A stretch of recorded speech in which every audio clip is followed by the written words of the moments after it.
Hello and welcome you all to enhancement academy. I hope you all are doing good. My name is Manish Mukashan. स्वागत है आप सबका इस video में। तो लॉरस लैब्स के बारे में हम बात करने वाले हैं।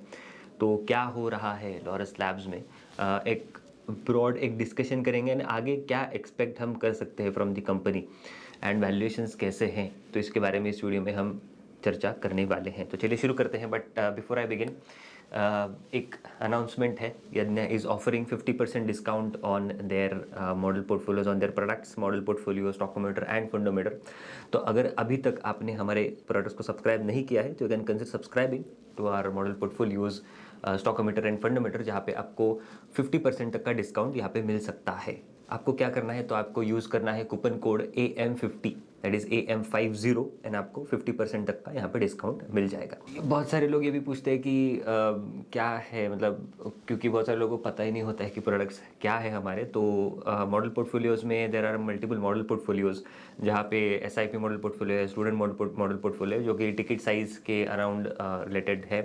देन ग्रोथ मॉडल पोर्टफोलियो भी है। अगर आप ग्रोथ फिलोसॉफी हो या कंजर्वेटिव मॉडरेट अगर आपका रिस्क प्रोफाइल है, तो you can also have that model portfolios. And उसके बाद अगर आपको स्मॉल एंड मिड कैप में देखें, there is also small and mid cap model portfolio available on yes platform. उसके बाद अगर फंडोमीटर देखें तो फंडोमीटर इज एक्चुअली एक जो प्लेटफॉर्म है म्यूचुअल फंड्स को एनालाइज करने का, कौन सा म्यूचुअल फंड अच्छा है, कौन से कैटेगरी में कौन सा म्यूचुअल फंड ने अच्छा परफॉर्म किया है, वो हमारे स्टार रेटिंग्स के हिसाब से आपको वहाँ पे सारी चीज़ें मिल जाएंगी। उसके बाद जो स्टॉकोमीटर प्लेटफॉर्म है, वहाँ पे स्टॉक्स का एनालिसिस आपको मिल जाएगा with our ratings. That is हमारा जो 5G का फ्रेमवर्क है, उसके हिसाब से आपको रेटिंग्स मिल जाएंगे वहाँ पे। तो दिस वॉज इट। एंड आप do subscribe to our products. You can use the coupon code AM50 to get 50% at discount. तो चलिए शुरू करते हैं अब लॉरस का एनालिसिस। तो सबसे पहले अगर हम यहाँ पे देखें तो प्रोमोटर बाइंग सॉर्ट ऑफ थोड़ी दिखी है इन लॉरस लैब्स। तो Satyanarayana Chava, who is the sort of promoter and the management also, so he has bought roughly 0.29% stake दिसंबर 2024 में उन्होंने बाय किया है 0.29% स्टेक। एंड रफली यही बोला जा रहा है कि 15.7 लाख शेयर्स उन्होंने बाय किए हैं। And similar incident was seen in the promoter buying. अगर हम यहाँ पे देखें तो प्रोमोटर बाइंग में 2021 में 2020 में थोड़ा बहुत पीक हो गई थी ये बाइंग, राइट। 19 में दे बॉट एंड उसके बाद 32%, एंड देन 2021 में they sold. And we know कि लॉरस की एक पीक आ गया था लॉरस के शेयर प्राइस में इन 2021। एंड देन उसके बाद अभी रिसेंट टाइम्स में एक थोड़ी बहुत बाइंग फिर से प्रोमोटर ग्रुप में दिखी है। एंड इन लाइक अगर आप बाकी इंस्टीट्यूशंस भी देखो तो institutions are also adding stake broadly. अगर हम देखें like DI is also, whereas public is sort of exiting from this company. So this is like a classic value play, मतलब not in terms of valuation but एक classic जो DIs and ये सारी अगर हम चीज़ें देखें तो ये classic ये play दिख रहा है यहाँ पे। Then बाकी आप ये भी देख सकते हो कि इन्होंने वैसे बाइंग की है मार्च 2025 में। And then apart from that this also Mr. Rao, he has also bought some stake into this. ये तो हमने देख लिया कि प्रोमोटर बाइंग आ रही है लॉरस लैब्स में। एंड सिमिलर इंसिडेंट एक्चुअली पहले भी हुआ था 2021 के पहले, जहाँ पे बाइंग आई थी, उसके बाद इट पीक्ड। बट उस टाइम पे valuations were not that expensive में भी लॉरस में, क्योंकि बिकॉज 2021 के रैली में ही वो सारा रेटिंग हुआ है लॉरस का, राइट। तो अब थोड़ा जर्नी देख लेते हैं कि लॉरस का कैसा ट्रांसफॉर्मेशन हुआ है। तो 2007 में अगर हम देखें तो मैट्रिक्स लैब करके कंपनी थी, जहाँ पे doctor Chava and mister Ravi Kumar काम करते थे। एंड वेरएज ये जो मैट्रिक्स लैब है that was acquired by Mylan, right. And उसकी एक्विजिशन के बाद actually doctor Chava and mister Ravi Kumar exited and they founded Laurus Labs. अब until 2011 it was purely ARV focused, right. ARV API focused वो थे पूरे। एंड उसमें क्या है, तो HIV रिलेटेड जो APIs है, जो दवाइयाँ हैं HIV रिलेटेड, तो वो सप्लाई करते थे। But this business is very lumpy, because ये टेंडर ड्रिवन भी है, लंपीनेस भी है इसमें। तो इसको अब डाइवर्सिफाई करने के लिए, बिकॉज मोस्टली अगर हम देखें तो it was like US funded and all, PEPFAR and global funds through सारे टेंडर्स वगैरह वो सारी चीज़ें। अब इसको डाइवर्सिफाई करने के, इस लंपीनेस को कम करने के लिए they entered into other API businesses to reduce sort of lumpy nature, and उसके बाद अगेन 2014 में they entered into this formulation segment as well, and they became fully integrated API plus FDF and R&D. FDF is basically finished dosage form formulations. Then somewhere in 2019 they entered into this CDMO space जहाँ पे small molecules, and later they forayed into large molecules as well with the acquisition of this rich core which is now Laurus Bio. And currently अगर हम देखें तो currently मोटा मोटी अगर हम देखें तो इनका एक ARV segment है जहाँ पे HIV रिलेटेड की दवाई है, एंड उसके बाद नॉन ARV बिजनेस भी है जहाँ पे मोस्टली फॉर्मुलेशंस है, APIs भी ये बनाते हैं बट उसमें mostly those are captively consumed. मैं आपको मिक्स दिखाऊंगा इसका. Those are mostly captively consumed, and we have this growing business CDMO. This is a like star business now. CDMO business है, एंड उसमें है small molecules and large molecules and other जो products है जैसे कि cell and gene therapy, and एक KRK की JV है इनकी. तो cell and gene therapies basically ये काम कर रहे हो न्यू टेक्नोलॉजी, जहाँ पे सेल या जीन्स में अगर हम दवाई इंजेक्ट करें उसके बाद यू कैन, उसके बाद एक क्योर हम कर सकते हैं क्या किसी को, तो that is the technology they are working on. इसके रिलेटेड उन्होंने टाइप्स भी किए, वो हम आगे देखेंगे वीडियो में. देन अब डिटेल्स थोड़ा समझ लेते हैं. तो ARV API में actually the ARV actually stands for anti retroviral, right, and this is the treatment for HIV and AIDS. जो Laurus is among the world's leading supplier for this ARV APIs. Non ARV segment में अगर हम देखें तो APIs and formulations हैं जहाँ पे treatment जैसे कि जो अगर हम थेरेपी मिक्स देखें तो यहाँ पे diabetes, cancer, cardiovascular and issues जो बाकी नर्वस सिस्टम रिलेटेड जो चीज़ें हैं तो उसके लिए ये दवाइयाँ सप्लाई करते हैं. Then CDMO, this is custom synthesis business, जहाँ पे CDMO होता है for the global pharma companies, and Laurus is involve into research, manufacturing and sale of steroids, hormones and other जो न्यूट्रास्यूटिकल्स, डाइटरी सप्लीमेंट्स है एंड कॉस्मेस्यूटिकल प्रोडक्ट्स है उसके लिए. Biotech which is the new segment जो recently उन्होंने entry ली है, जहाँ पे high volume industrial scale bio technology products है for the food, health and nutrition market for protein companies and bio manufacturers. तो अब ट्रांसफॉर्मेशन अगर हम देखें इनका फ्रॉम 2006 मोटा मोटी 7 से लेके 2011 तक, this was a completely ARV API company जहाँ पे मैन्युफैक्चरिंग यूनिट एक ही था, लगभग 800-900 इनके एम्प्लॉयज़ थे. बट उसके बाद अगर हम देखें तो धीरे धीरे दे हैव एडेड बाकी APIs and formulations and now CDMO as well. So broadly we can say कि now it's not only a pharma company but एक लाइफ साइंस, हम मोटा मोटी बोल सकते हैं फार्मा में लाइफ साइंस कंपनी अब बन चुकी है, जहाँ पे एम्प्लॉय स्ट्रेंथ अगर हम देखें तो 800 से लगभग 7000 तक पहुँच चुकी है. Manufacturing units have gone up to 15, जिसमें से US FDA approved are 8, and उसके बाद इनकी कैपेसिटी भी बड़ी है अच्छी खासी. देन उसके बाद फॉर्मुलेशंस की भी कैपेसिटी बड़ी है 10+ बिलियन टैबलेट्स तक की. एंडास जो फाइल हुए 43 एंड पेटेंट्स ग्रांटेड है 237. मोस्ट इंपॉर्टेंटली यहाँ पे ये दो चीज़ें हैं. Gross block addition 3000 crore plus का यहाँ पे ग्रॉस ब्लॉक एडिशन हुआ है फ्रॉम FY22 से लेके FY25 तक, and run rate approx 1000 crore का यहाँ पे हुआ है, जिसमें हम देखेंगे आगे मोस्टली 80-90% तो इसमें कैपेक्स रिलेटेड ही यहाँ पे ग्रॉस ब्लॉक एडिशन हुआ है इनका. So broadly they have transform, right, they have transformed from just one specific segment driven to now therapy. मतलब अच्छा खासा मिक्स यहाँ पे उन्होंने चेंज कर लिया है इनका.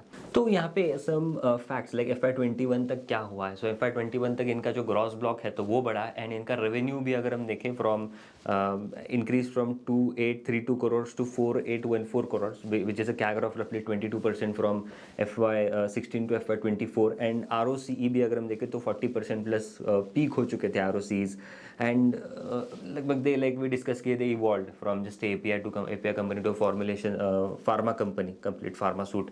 एंड उस टाइम पे मैनेजमेंट ने गाइडेंस भी अच्छा खासा दिया था $1 billion of revenues bye FY23 का.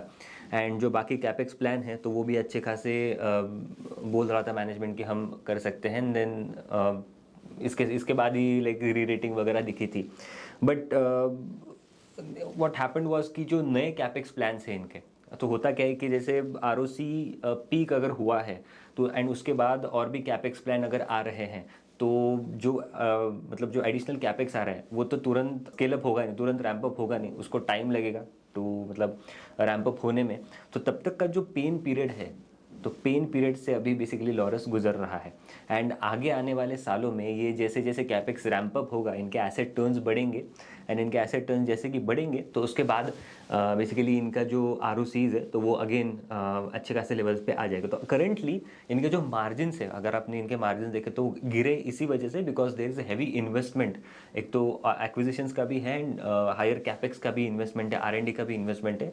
तो इस सारे इन्वेस्टमेंट्स की वजह से लॉरस में यहाँ पे मार्जिन्स में थोड़ा क्रंच आया है। एंड उसके बाद एक प्रोडक्ट मिक्स का भी यहाँ पे इफेक्ट है, API मतलब प्राइसिंग प्रेशर्स का भी यहाँ पे इफेक्ट इनके प्रोडक्ट्स में दिखा है। सो ब्रॉडली अगर हम FY21 के लेवल्स पे देखें तो ROC सॉर्ट ऑफ पीक हो चुके हैं, then there was like limited margin of safety and क्योंकि बहुत सारा जो ऑप्टिमिज्म है तो वो तो प्राइस दिन हो ही चुका था। And then most of the investors like relied on the future capex etcetera, but again they fail to anticipate कि बिकॉज होता क्या है कि नया कैपेक्स अगर आ रहा है तो टेम्प्रेरी बेसिस पे आपका जो ROC है दैट इज रिटर्न रेशियोज थोड़े म्यूट हो जाते हैं बिकॉज आपका बेस बढ़ जाता है, right, because you are not earning on that capex yet. And बाकी अगर हम देखें तो FY23 में देर वॉज लार्ज एक लंपी CDMO का ऑर्डर, राइट, एंड उसके बाद FY24 में अगर आप देखो तो CDMO सेल्स भी इनके गिर चुके थे।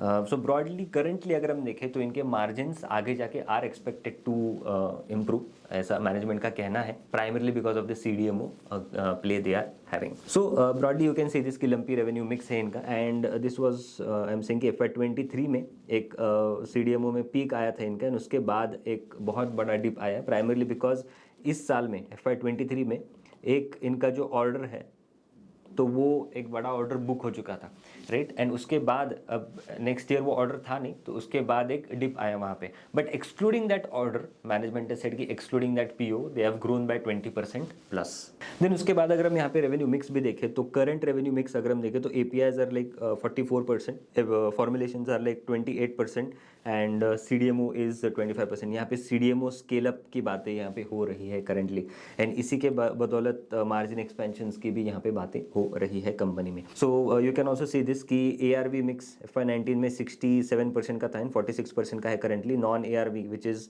Onco CV diabetes and gastro asthma 26% and 13% से 28% तक उन्होंने CDMO मिक्स यहाँ पे लाया है। एंड बाकी अगर हम लोकेशन वाइज भी देखें तो 20% is America, 25% is Europe and 55% is rest of the world. तो मोटा मोटी मतलब वी कैन से कि डाइवर्सिफिकेशन है। वेरएज कस्टमर वाइज अगर हम देखें तो 43% टॉप 10 कस्टमर्स इनके हैं। देन मार्जिन्स अगर हम देखें तो ग्रॉस प्रॉफिट मार्जिन्स इनके फेयरली स्टेबल रहे हैं, we can say that, right, 50% के आसपास, 50-55% के आसपास इनके मार्जिन्स रहे हैं।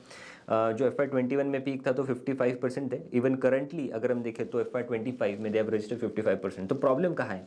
प्रॉब्लम यहाँ है ये जो एक्सपेंसेस है, you can see these expenses scaled up, specially ये सारे। तो यहाँ पे प्रॉब्लम है कि जो अपफ्रंट कैपेक्स हुआ है, राइट, एंड अपफ्रंट R&D हुआ है, तो इस वजह से इनके जो मार्जिन्स हैं तो वो इम्पैक्ट हुए हैं। You can see these margins. तो यहाँ पे FY21 में 32% के मार्जिन्स यहाँ पे थे, वेरएज 19% के करंटली यहाँ पे है FY25 में। And depreciation also you can see कि बड़ा है। Then they have also taken some debt, तो फाइनेंस कॉस्ट भी यहाँ पे बढ़ी है। इस वजह से जो पैट मार्जिन्स है those are coming at single digits.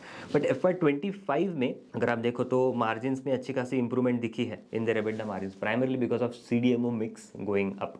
And यही स्टोरी है आगे इनकी कि जैसे ये और कैपेक्स मतलब जैसे CDMO का जैसे इन्होंने जो कैपेक्स किया है वो जैसे रैंप अप होगा, इनके मार्जिन्स और भी बढ़ने के एक्सपेक्टेशन। जब कितना हो सकता है मैनेजमेंट ने उसका कुछ इंडिकेशन दिया नहीं है।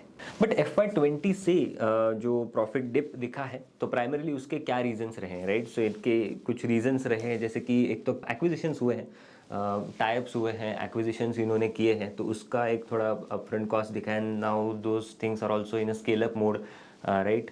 देन उसके बाद एक तो प्राइसिंग प्रेशर्स रहे हैं in the ARV API space, ARV and non ARV API space में प्राइसिंग प्रेशर्स मैनेजमेंट ने देखे हैं। And then most importantly capex, because R&D cost जो साइंटिस्ट हैं उनके भी सैलरीज वगैरह है, राइट, तो वो भी अपफ्रंट आती है।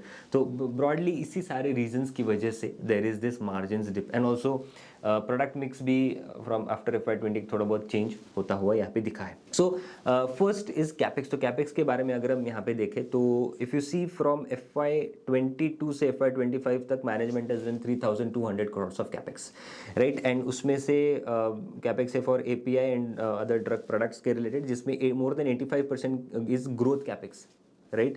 90% is invested into large scale manufacturing assets and 50% of capex is added during this period. So ये जो सारा capex है, ये जो इन्होंने capex किया है, इसका जो मतलब contribution है in the top line इतना नहीं है, राइट? करेंटली इतना नहीं है. That is what management is saying कि आगे जाके जैसे ही इसका कंट्रीब्यूशन आएगा तो इनके एसेट टर्न्स और भी बढ़ेंगे. देन आप यहाँ पे ही देख सकते हो कि जैसे 32% of the capex is in the ramp up stage, 51% is relatively operational, whereas ongoing is sort of 16%. And अगर हम FY21 का ग्रॉस ब्लॉक देखें तो लगभग 2700 करोड़ का यहाँ पे ग्रॉस ब्लॉक है, जो कि अब बढ़ के हो चुका है 5700 और करोड़ रुपीज़. एंड यही एक मतलब एबिटा मार्जिन्स में डिप आने का एक ब्रॉडली एक रीज़न की जो अपफ्रंट कॉस्ट है तो वो बहुत ज़्यादा गिरी है. सो आप यहाँ पे भी देख सकते हो कि इंक्रीज इन, ये मैनेजमेंट का स्लाइड है, increase in asset turnover levels to drive future revenues and margins pickup. तो कॉल में एक्चुअली बहुत सारे एनालिस्ट उनको यही पूछने की कोशिश कर रहे थे कि आपके मार्जिन्स कितने कहाँ तक जा सकते हैं, बिकॉज ब्रॉडली अगर हम FY21 का देखें तो उसके बाद एक मिक्स चेंज हुआ है, बिकॉज वहाँ पे प्राइसिंग टेलविंड्स भी अच्छी खासी थी, राइट? तो उसके वजह से भी मार्जिन थोड़े बहुत हायर दिख रहे थे. बट ब्रॉडली कहाँ तक जा सकते हैं आपके margin, that is what analyst community was trying to ask the management. Management ने कुछ गाइडेंस मार्जिन पे दिखाने, but management is very optimistic कि मार्जिन यहाँ से और बढ़ेंगे ही बढ़ेंगे. बट एसेट टर्न्स के बेसिस पे अगर हम यहाँ पे देखें तो एसेट टर्न्स आप देखो, whereas gross profit margin भी है, these are the asset turns, right? ये जो ग्राफ है, these are the asset turns. तो FY21 के आसपास asset turns sort of peaked at 1.5x. And उसके बाद जो कोविड रिलेटेड डी स्टॉकिंग हुई, बिकॉज इन्वेंट्री बढ़ गई थी इन दी चैनल, तो उसके बाद इनको भी सप्लाई करने का ज़्यादा मौका मिला नहीं, बिकॉज चैनल में ऑलरेडी इन्वेंट्री, तो ये और कहाँ से सप्लाई करेंगे, राइट? तो उसके बाद इनके सेल्स डिप हो गए, राइट? एंड इनके अगर सेल्स डिप हो गए उसके बाद इनका कैपेक्स भी रहा, हाई कैपेक्स भी रहा इनका ड्यूरिंग दिस टाइम. एंड उसकी वजह से एसेट टर्न्स है, asset turns basically the sales divided by आपके टोटल एसेट्स, तो वो गिर गए. तो एवरेज एसेट टर्न्स अगर हम देखें तो 1.1 के आसपास एवरेज एसेट टर्न्स है, वेयर एज मिड FY25 में they did 0.77 which is the bottom. And उसके बाद अभी एक रिकवरी आ रही है, 0.83 is the asset turns they are saying कि यहाँ तक हम कर चुके हैं. तो broadly what they are saying is कि आगे आने वाले 2 सालों में, राइट, 2 सालों में एसेट टर्न्स नॉर्मलाइज हो जाएंगे. नॉर्मलाइज एज इन यहाँ तक एटलीस्ट तो आ ही जाएंगे 1.1x तक. एंड वहाँ तक अगर एसेट टर्न्स आते हैं उसके बाद इनका जो मतलब बेसिकली जो कैपेक्स इन्होंने किया है तो वो टॉप लाइन में दिखने लगेगा. एंड उसके बाद मार्जिन्स भी यहाँ पे इम्प्रूव होंगे, ऐसा उनका यहाँ पे कहना है. बिकॉज ब्रॉडली ये जो सारा रैंप अप हुआ है, broadly this is into CDMO space as well. तो एक तो हमने रीज़न जान लिया कि इनका कैपेक्स का एक रीज़न है. उसके बाद अगर हम देखें तो कुछ स्ट्रेटेजिक टाइप्स भी इन्होंने यहाँ पे किए. सो रफली 470 करोड़ का यहाँ पे इन्होंने इन्वेस्टमेंट किया है इन दी sort of this cell and gene therapy, जहाँ पे gene therapy related they have tie up with IIT Kanpur. Cell therapy related they have acquired a company actually, ImmunoAct, which is involved in novel cell and gene therapy for treatment of cancer related things. And मतलब इनका यही कहना है कि 10% of the profits they want to keep on investing into disruptive technologies, like जो new technologies है उसमें they want to keep on investing so that they can yield better results going forward. So ये एक another reason है because इनका जो because ये cost upfront ही बढ़ रही है, राइट? इसके कुछ अभी यील्ड इनको ज़्यादा मिल नहीं रहा है. तो that this is also another reason कि इनके मार्जिन थोड़े बहुत यहाँ पे हिट हुए हैं. तो अब ये एक सवाल भी आता है कि why they are investing, right? अगर मार्जिन पे इम्पैक्ट पड़ रहे हैं तो why they are focusing on new age. New age पे फोकस ये बिकॉज वी हैव सीन कि how they have transform from just single let's say API ER related to now maybe basket of formulations and CDMO now. And but उस आगे आने वाले सालों में भी दे मतलब रेलेवेंट रहना चाहते हैं मार्केट में, तो उसके लिए करंट ये सारी न्यू टेक्नोलॉजीज पे ये इन्वेस्टमेंट यहाँ पे कर रहे हैं. अब थोड़ा कॉन के रिलेटेड बात अगर हम यहाँ पे करें तो ARV बिजनेस जो है मैनेजमेंट इज सेइंग कि ये स्टेबल रहेगा 2500 करोड़ के आसपास, बैक्ड बाय जो ग्लोबल फंडिंग है from the PEPFAR and global fund. तो उसकी वजह से दो मार्जिन्स जो है तो वो थोड़ा प्रेशर फेस कर सकते हैं from the over capacity and pricing related issues की वजह से. डोलेटिग्राविर विच इज़ जो जिसकी डिमांड जैसे that is the ARV drug actually, तो उसकी demand is actually very steady, that remains very steady. But long acting therapies are facing delays, and Laurus is focusing on pipeline expansion and API efficiency to manage the future shifts. Then non ARV business में अगर हम देखें तो they are focusing like they are expanding integrated CMO offerings, and उसके बाद US product launches are gaining momentum. Then R&D will also rise in 2026 to strengthen the pipeline, and 126 approved FDF filings है, 29 are pending and 90 cumulative DMFs are there. And यहाँ पे भी एक new product launches and नए नए geographies में भी they want to enter. Then small molecule CDMO अगर हम देखें तो small molecule CDMO is witnessing strong demand for complex high value molecules with multiple late stages deals signed and growing interest from the big pharma. तो इनके पास they said कि बहुत सारे contracts are in pipeline actually, कि कभी भी मतलब नियर एक फ्यूचर में एग्जीक्यूट हो सकते हैं. That is what the hint came from the con call. And जो प्रोजेक्ट पाइपलाइन है, it includes 110 plus active projects, 90 in human health and 20 in animal and crop sciences. Capacity ramped up in animal health operations in Q2 and crop protection की in Q4. Large molecule that is bio CDMO अगर हम देखें तो growth in large molecule CDMO is driven by strong demand in cell and gene therapy and monoclonal antibodies. And यहाँ पे भी जो इनकी एक फर्मेंटेशन रिलेटेड कैपेसिटी है तो वो लाइव हो जाएगी बाय एंड ऑफ FY26, तो वहाँ से भी इनको रेवेन्यू आना स्टार्ट हो जाएगा. And broadly CDMO is the next leg of growth. हमने देखा कि जैसे जो कैपेक्स हुआ है जैसे वो रैंप अप होगा तो उसके बाद इनके मार्जिन्स भी यहाँ पे EBITDA मार्जिन्स भी यहाँ पे बढ़ते हुए दिखेंगे, और उसके बाद रेवेन्यूज़ भी यहाँ पे अच्छे खासे बढ़ेंगे, ऐसा मैनेजमेंट का भी यहाँ पे कहना है. अब ब्रॉडली हम अगर FY25 का देखें तो FY25 में they have delivered what they have said actually, कि अगर हम उन्होंने आउटलुक दिया था कि Q2 मतलब ग्रोथ ईयर H2 का अच्छा रहेगा H1 से, एंड EBITDA मार्जिन्स जो है तो वो मोर देन अराउंड 20% रहेंगे for the entire year, and वो रहे ही हैं. एंड H2 में मार्जिन्स भी अच्छे रहे, H2 में ग्रोथ भी अच्छी खासी रही है.